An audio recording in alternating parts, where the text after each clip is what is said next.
Hey, welcome back to Footy Fin. And in the Wallabies versus British and Irish Lions Test series, the debate continues about the contentious call from referee Andrea Piatti in the 80th minute of the second test.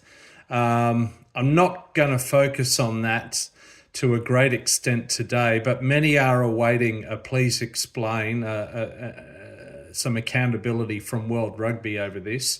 Referee Andrea Piatti is not new to controversy. He made some incredibly baffling calls earlier this year in a Munster vs Bulls URC match. So anyway, we'll await a response from World Rugby. But just to look at something else for a moment, I have posted a video on this channel in the past couple of weeks, noting how Ireland, England and Scotland were ranked 3rd, 5th and 7th in the world respectively at the start of this tour, yet Australia was ranked 8th. So it's no surprise that a team made up of the best players from Ireland, Scotland and England and Wales should defeat Australia. Right? It's no glorious achievement or great surprise. Furthermore, to extend that, if we look at the number of professional clubs in those so-called home nations, there are 20 clubs represented, 10 in the English Premiership, 4 in Ireland in the URC, 4 in Wales in the URC, and 2 in Scotland in the URC. So 20 professional clubs. And of course, say the English second division, the champ as it's called, has some professional players, but 20 professional top-line clubs. Australia has 4. Just 4 in total.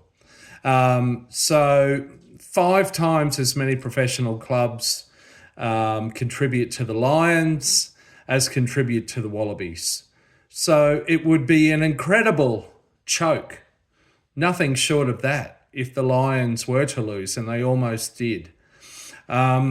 So let's just cut any talk of this being an incredible, glorious achievement.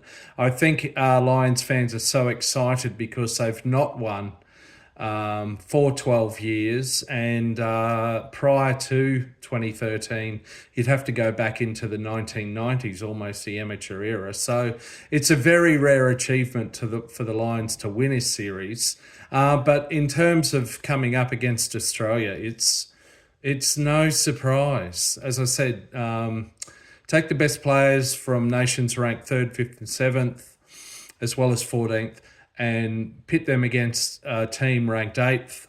Take the best players from 20 professional clubs and pit them against the best players from just 4 professional clubs. You're going to expect the former to win every day of the week, aren't you? And that's what's happened. It's no surprise. I will say this, back to the couple of critical incidents, including in the 80th minute. TAS Analytics, an excellent channel, has done an excellent video on that issue today, as well as Dan Sheehan's diving try. I recommend having a look at that. And in terms of the 80th minute infringement or multiple infringements, ironically, the Australians did not focus on the fact that Jack Morgan and Ellis Genge both went off their feet and bridged or covered the ball, which is illegal. Sadly, there was a focus only on the contact to the neck of Carlo Tizzano.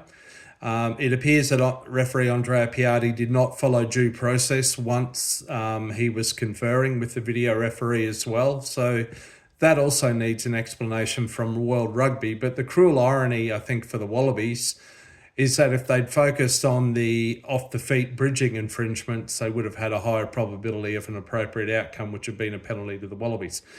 Anyway, the main thrust of this video now was the 20 professional clubs contributing to the Lions up against 4 professional clubs contributing to the Wallabies. Thus, no surprise that the Lions would win. But let's see who will win the 3rd test in Sydney this weekend.